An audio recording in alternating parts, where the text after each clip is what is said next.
everyone. This is Harriet West-Moore with the Women in Public Safety podcast. I am your host and producer. This is episode number 9. But before I get into today's interesting topic, I want you to hit that like and subscribe button if you are watching by YouTube. If you're listening to it by Spotify, iHeart, please subscribe and share this episode for the podcast itself to anyone that you know who works in public safety and who are female. So with that being said, let me get into it. Today's episode is episode number 9, which is, I thought it was an interesting topic I wanted to discuss today. And it's called, the history of women in public safety professions, how we have evolved and what still needs to be done. And if there's, what opportunities we have for growth. So I'm going to be reading some topics off of my notes. So if you see me looking down, for those who are watching me by YouTube, I apologize that I'm reading some of the notes that I have written when I was doing the research for this particular episode. So I found it interesting that women working in public safety, it goes all the way back to the early to late 19th and 20th century. Earliest being 1845, when a woman named Marie Owens, who was hired by the Chicago Police Department. She was the actual first recorded female law enforcement officer in the country as, being recognized as an officer. But her role as women was back in the day, basically dealing with issues when it came to women and children, probably more of a social worker type issues, such as children who are unruly, children who need to be removed from the home. Those are the type of incidents and issues that women, particularly Miss Owens, was assigned to take care of. However, moving up a little bit, fast forward a little bit, in 1910, there was a woman named Alice Stebbins Wells. She was actually the first woman who was appointed to actually have arresting powers to make formal arrests according to the police department. She was hired by Los Angeles police. So LAPD gave this woman an opportunity to not only, deal with women issues, but she did have a powers of arrest. Now, whether she was able to arrest males, I don't know, but she was the first person recorded as actually giving arresting powers as a female officer. Fast forward into the mid 20th century, during World War II, while men had to vacate even their posts as police officers to fight in the war, women stepped in and filled those positions while men was drafted and off serving the country in World War II. And even after the war, more women wanted to continue on having these positions as police officers in working in the police departments. But again, I'm sure it is, noted that their roles were very limited. You didn't see female walking, doing full field patrol. They were basically behind the desk, doing the administrative work. But they were still considered police officers because they were hired by the police department. Also, during the civil rights movement, however, and this is within the 60s and 70s, the laws did start evolving and changing to where the Civil Rights Act helped dismantle legal barriers, allowing women to take more diverse roles in law enforcement. At that point, women were allowed to go on certain calls. Again, more domestic type issues, related incidents. Still as a social worker, but they were allowed to be out in the field. I can remember, and I'm telling my age, those who in the audience may or may not know, if you're over 45, over 50, you would remember this show called Dragnet. I remember watching Dragnet, and this, the female officers that they would show on the show, they were typically women, and their uniforms were skirt and heels. So obviously, they weren't out in the field or doing foot patrol or in the community. They were basically, just like the actual their male officers, co-workers, they were more like their secretaries. And I always thought that was, well, how come she's called policewoman so-and-so, but yet she's really not, because she's not out in the field. She's not doing anything but being a secretary. They still thought of them as part of as a police officer. I know that there were documentaries of women who during the 70s were the first sergeants who did have to pay their dues, and they paid their dues hard because the sexual harassment that a lot of them had to deal with, and not only the sexual harassment but just the general harassment of men not wanting females to be their equal as far as being a law enforcement officer. There is a lot of pushback, which prompted more, obviously, to have a lot of departments being sued because of the continued harassment, the sexual and the general harassment that a lot of women officers had to endure, had to go through. Between the 80s and into the 2000s, a lot of the issues had to be addressed. The sexual harassment had to be put in effect. The FMLA, family leave, and that's during the if a woman officer was pregnant, they were entitled to have a leave of absence while they're having their maternity leave. That was something that had to be fought for, because they were looked at, well, you as a female, you know you want to be an officer, but you can't take off to be with your newborn or children or whatever, with your family or whatever. So again, all that had to be, a policy had to be put in place to give women the opportunity. Yeah, we're officers, but we're also women as well, and we are entitled to have those type of benefits. We still want to be officers, and we're still good officers, but we're also have a right to have children as well. So, that again had to be fought. During the time through the 80s and up into the 2000s, more and more women became moving up in rank. I know when I worked in Charlotte Mecklenburg Police Department during 93 up until 96, before I moved to other positions, I think the highest rank at that time was a female, and she was at that time was a major. She was the highest rank officer in the department, and she was a major.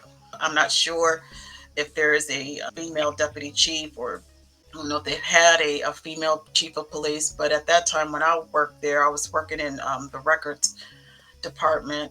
The highest ranked law enforcement officer at that time was a major. So, it's still a lot of barriers that we still have to break down. The highest rank, as I was saying, was the first female chief of police was in Portland, Oregon, and her name was Penny Harrington, and she became the first female chief of a major city like Portland. And from that point, and that was in 1985, also within, not only within major city police departments, but with moving up in on federal level, there were various women who moved into Secret Service, FBI, U.S. Marshals Service. Women started to become more prominent in those type of working in federal law enforcement agencies like those. SWAT teams during the 21st century. I mean, we're talking about like now. More women are coming in, is working in specialized tactical units such as SWAT. Usually most sharpshooters, as we all know, would be, men, but there are some real badass women out there who are just as, good, if not sometimes better, as a sharpshooter. And so they were working in tactical units. But even those, ranks in those positions, those specialized units, women still have challenges that still have to overcome, the barriers of you still have that gender bias role of harassment. Because you're a female, you have to feel like you have to do extra to prove yourself as an officer because of your gender. And those, that's still an ongoing issue in a lot of departments. Particularly, I would think, correct me if I'm wrong, I would definitely love feedback in smaller departments, especially if you work in a smaller town or city, working for the sheriff's office or the police, your local police department that is not as large as a major city type department. Oftentimes there are a lot of hesitant of hiring female, and if there are females, I'm sure, but I'm not to say that there aren't any at all. There are plenty of females, but I'm just curious to see what type of challenges or barriers that a lot of females have to go through as a law enforcement officers in smaller jurisdictions. So we talked about the Leave Act of FMLA. We talked about the Pregnancy Discrimination Act. That was in 1978. Affirmative action policies, which was that evolved in between the 70s and the 80s. So let's talk about a little bit about the leadership training and opportunities and development that women now have. A lot of agencies have recognized that a lack of women in leadership roles have a lot of agencies have implemented training for leadership for women particularly to become leaders and supervisors in their agencies. There's also, strives and a lot of policies and procedures to promote fairness and equality. They also recognize the unique contribution that women can make into the law enforcement field because let's face it, sometimes as women, even though a lot of us, we always deemed us as being emotional, we have a way of connecting on a personal level. We have a way of building a rapport a little more faster than our male counterparts. That's because most of us have this nurturing nature in us. So when we deal with the community and deal with the public, particularly with domestic violence or sexual assaults type incidents, female officer would give the victim or survivor of the crime a little more empathy. We're able to connect to them because of the fact that we are female and we can, kind of show more of a sympathetic and empathy towards the victim. Not always can you just get the facts, blunt and get the facts. You have to kind of win the respect and the confidence of the victims that you are serving and the people that you serve in the public. And women seem to have that knack of doing that. A lot of them are, they're just as hard, if not harder, than male counterparts. As a whole, I'm saying that we have a way of, connecting more with the public, and especially when it comes to crime against person type of incidents. But we found it as being when you are promoted into working as a detective, women again are a little more detail oriented when doing an investigation of a case because we as women we can find things out that maybe men at that time we have a way of just being, I guess we want to say nosy, but we have a way of getting the information that we need and know how to get it. I don't know if it's because the people in the community don't pose women as a threat. And so they let their guard down a little bit. But again, we can be, as women, we can be persuasive in a lot of ways. And sometimes you have to use different tactics and different techniques in order to get the information that we need, to help bring justice to against a crime that's been committed. And it's an advantage to have a male and female partner in when you're doing an investigative work or if you even answering a call as a patrolman. Male and female partners to me would be an advantage because while your male officer talks to the man or whoever, and if there's a woman, the female can make the connection towards the female complainant or witness. So, you know, while we still have a long way to go when we're working in law enforcement and working in public safety, but again, it's all about evolving. It's all about, gaining the respect, leaving that old school thinking that women should just be at home. They shouldn't be working. They especially shouldn't be working as a law enforcement officer. They should be just secretaries or whatever. There's nothing wrong with being a secretary before anybody, jumps.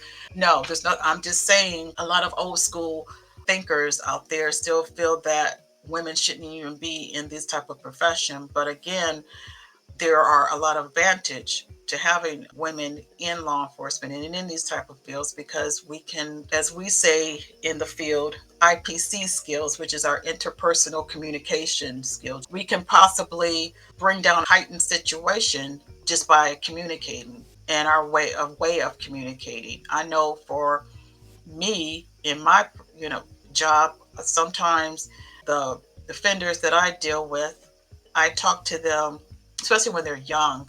I talk to them like I would be their mom, and they appreciate that. And then they kind of like back off and kind of backpedal. And even though they want to have an attitude, I talk to them because a lot of them they're just young, and I don't want to say young and dumb, but young, and I just talk to them like their mom, but also, firm with them. And I think they look back and they look at me, and then they, you know, apologize. Oh, yes, ma'am, I'm sorry. I'm not mad at you. So I just talk to them and try to put a little bit of knowledge in them. And it sometimes helps. A lot of times it helped, and they, appreciate that. I've had feedback from especially when I was a corrections officer, and I worked in an all male prison. A lot of the inmates would, say, I appreciate you talking to me, and I appreciate you treating me like I'm human instead of inmate number. And I never had problems with them after that. They want to come with the attitude, but then when you come back at them and be firm and consistent, and then they'll kind of, they'll backpedal and back down. So using effective communication oftentimes fuses a lot of situations. And I think a lot of law enforcement officers, female law enforcement officers, have the opportunity of have the gift of doing that. So with that being said, I just wanted to kind of give a kind of a history of women law enforcement and how it came to be, and how important that we can how we can contribute to serve our community just like our male counterparts. We all are part of a goal of making our community in our neighborhood safe. And so why not use each other's attributes as a man and as a woman officer? Why don't we feed off of each other's attributes and make it better for all of us and for our community? So thank you for listening, and thank you for watching. If you're watching me by YouTube, next week, I'm not sure what the title would be, but I'm going to be doing something a little different with the podcast. It's going to be I do episodes like this, but I also was given an idea, which I would love to do, is do some real life case stories, talk about cases, experiences, and cases of real life incidents. Of course, the names and places may change, to protect all parties involved, but it's more like of a documentary type segment. And I'm still trying to get the pieces, parts together, my team and I. So just stay tuned for that, because I like telling stories, and I think people would kind of connect better by learning about actual cases that many of us have gone through. But with that being said, I appreciate you guys. Please be safe and stay healthy, and I will talk with you soon. Bye.